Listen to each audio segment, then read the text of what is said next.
Футболисты Алании стали первым спортивным коллективом в России, получившим универсальную электронную карту. Сразу после матча с «Динамо Ставрополь» сотрудники ЦИД вручили игрокам персональные карточки УЭК.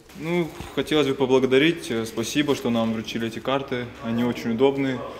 Я так понял, они заменяют все документы гражданина Российской Федерации. Не придется теперь с бумажками ходить. Там медицинский полис. Спасибо большое, что уделяете внимание. На универсальной электронной карте содержатся паспортные данные, сведения медицинской страховки и СНИЛС. Помимо этого, УЭК можно использовать как обычную банковскую карту.